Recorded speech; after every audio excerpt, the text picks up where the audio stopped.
ಯಾರ್ಯಾರು ಒಳ ಒಪ್ಪಂದ ಮಾಡ್ಕೊಂಡಿದ್ದಾರೆ ಏನು ಅಲ್ಲಿ ಶಿಕಾರಿಪುರದ್ದು ಹೇಳ್ತಾ ಇದ್ರಪ್ಪ. ಹಂಗಾರೆ ಡಿ ಕೆ ಶಿವಕುಮಾರ್ ಅವ್ರನ್ನ ಸೋಲ್ಸ್ಲಿಕ್ಕೆ ಎಚ್ ಡಿ ಕುಮಾರಸ್ವಾಮಿನ ಅಥವಾ ನಿಖಿಲ್ ಕುಮಾರಸ್ವಾಮಿನ ನಿಂತ್ಕೊಳ್ಬೇಕಾಗಿತ್ತು ಸೋಲ್ಸ್ಲಿಕ್ಕೆ. ಅದಾಗೋದಿಲ್ಲ. ಬಟ್ ಎಲ್ಲರೂ ರಾಜಕಾರಣ ಅಲ್ವಾ, ಮಾತನಾಡ್ತಾರೆ. ಹಂಗೆ ಕುಮಾರಸ್ವಾಮಿ ಅವರು ಕೂಡ ಅಷ್ಟೇ. ಯಶವಂತಪುರ ಬಿಜೆಪಿ ಅಭ್ಯರ್ಥಿ ಎಸ್ ಟಿ ಸೋಮಶೇಖರ್ ಅವರು ನಾಮಪತ್ರಕ್ಕೂ ಮುನ್ನ ಬಾಲಾಂಜನೇಯ ದೇಗುಲದಲ್ಲಿ ವಿಶೇಷ ಪೂಜೆಯನ್ನ ಸಲ್ಲಿಸಿದ್ರು. ಏರೋಹಳ್ಳಿ ಅಂಜನಾನಗರದಲ್ಲಿರುವಂತಹ ಬಾಲಾಂಜನೇಯ ದೇಗುಲ ಪೂಜೆ ಬಳಿಕ ಸಾವಿರಾರು ಕಾರ್ಯಕರ್ತರ ಸಮ್ಮುಖದಲ್ಲಿ ಮೆರವಣಿಗೆಯನ್ನ ಮಾಡಲಾಗ್ತಾ ಇದೆ. ಪಾದಯಾತ್ರೆ ಮೂಲಕ ಬಿಬಿಎಂಪಿ ಕಚೇರಿಗೆ ಆಗಮಿಸಿ ನಾಮಪತ್ರವನ್ನ ಸಲ್ಲಿಸಲಿದ್ದಾರೆ. ಎಸ್ ಟಿ ಸೋಮಶೇಖರ್ ಹಾಲಿ ಸಹಕಾರ ಸಚಿವ, 3 ಬಾರಿ ಆ ಕ್ಷೇತ್ರದಿಂದ ಆಯ್ಕೆ ಆಗಿದ್ದಾರೆ. ತನ್ನದೇ ಆದಂತ ವೈಯಕ್ತಿಕ ವರ್ಚಸ್ಸನ್ನ ಹೆಚ್ಚಿಸಿಕೊಂಡಿರುವಂತ ನಾಯಕ ಎಸ್ ಟಿ ಸೋಮಶೇಖರ್ 2013ರಲ್ಲಿ ಗೆದ್ರು, ಕಾಂಗ್ರೆಸ್ನಿಂದ ಗೆದ್ದಂತಿದ್ದು. 2018ರಲ್ಲೂ ಕೂಡ ಕಾಂಗ್ರೆಸ್ನಿಂದ ಗೆದ್ದಿದ್ರು. ಅದಾದ್ಮೇಲೆ ರಾಜೀನಾಮೆ ಕೊಟ್ಬಿಟ್ಟು ಬಿಜೆಪಿಗೆ ಬಂದ್ರು. ಅಲ್ಲಿ ಉಪಚುನಾವಣೆ ನಡೀತು 2019ರಲ್ಲಿ. 19ರಲ್ಲೂ ಕೂಡ ಉಪಚುನಾವಣೆಯಲ್ಲಿ ಗೆದ್ದು ಬೀಗ್ತಾರೆ ಎಸ್ ಟಿ ಸೋಮಶೇಖರ್.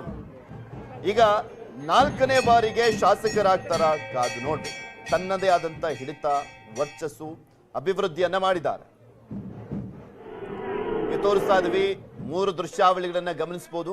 ಆಲ್ಮೋಸ್ಟ್ ಎಲ್ಲಾ ಕಡೆನೂ ಕೂಡ ಇವತ್ತು ನಾಮಪತ್ರವನ್ನ ಸಲ್ಲಿಕೆ ಮಾಡಲಾಗ್ತದೆ. ಅದರಲ್ಲಿ ಪ್ರಮುಖರ ಒಂದು ದೃಶ್ಯಾವಳಿಯನ್ನ ತೋರಿಸ್ತಾ ಇದೀವಿ. ನಾಮಪತ್ರ ಸಲ್ಲಿಸುವಂತ ಸಂದರ್ಭದಲ್ಲಿ ಒಂದು ಎಸ್ ಟಿ ಸೋಮಶೇಖರ್, ಇನ್ನೊಂದು ಕನಕಪುರದಲ್ಲಿ ಡಿ ಕೆ ಶಿವಕುಮಾರ್, ಹಾಗೆ ರಾಮನಗರದಲ್ಲಿ ನಿಖಿಲ್ ಕುಮಾರಸ್ವಾಮಿ ನಾಮಪತ್ರ ಸಲ್ಲಿಸಲಿದ್ದಾರೆ.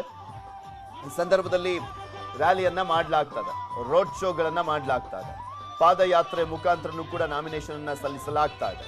ನಿಮ್ಗೆ ಆ 3 ದೃಶ್ಯಾವಳಿಗಳನ್ನ ಕೂಡ ತೋರಿಸ್ತಾ ಇದ್ವಿ. ಅದಕ್ಕೂ ಮುಂಚೆ ಅಂದ್ರೆ ನಾಮಪತ್ರ ಸಲ್ಲಿಕೆಗೂ ಮುಂಚೆ 3 ಜನನು ಕೂಡ ಅಷ್ಟೇ ಅಲ್ಲಿರುವಂತ ದೇವಸ್ಥಾನಗಳಲ್ಲಿ ಪೂಜೆಯನ್ನ ಸಲ್ಲಿಸ್ಬಿಟ್ಟು ನಾಮಪತ್ರಕ್ಕೆ ಹೋಗ್ತಾ ಇರುವಂತದ್ದು. ರಾಮನಗರದಲ್ಲಿ HDK ರ್ಯಾಲಿ ನಡೀತಾ ಇದೆ. ತನ್ನ ಮಗನ ಭವಿಷ್ಯ ತುಂಬಾ ಇಂಪಾರ್ಟೆಂಟು ಕುಮಾರಸ್ವಾಮಿ ಅವರಿಗೆ. ಮಂಡ್ಯದಲ್ಲಿ ಹೀನಾಯ ಸೋಲನ್ನ ಕಂಡ ಬಳಿಕ ರಾಮನಗರದಲ್ಲಿ ತನ್ನ ಮಗನನ್ನ ಗೆಲ್ಲಿಸ್ಕೊಳ್ಳೇಬೇಕಾಗಿದೆ.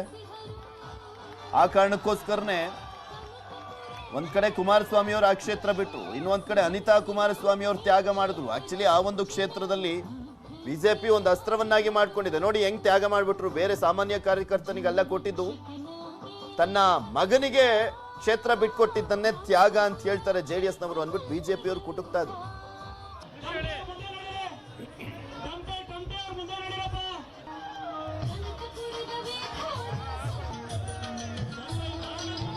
ಸೇನಾ ಡಿ ಕೆ ಶಿವಕುಮಾರ್ ಅವರಿಗೆ ಹಾರವನ್ನ ಹಾಕಲಾಗ್ತಾ ಇದೆ. ನಿಮ್ಗೆ ತೋರಿಸ್ತಾ ಇದೀವಿ.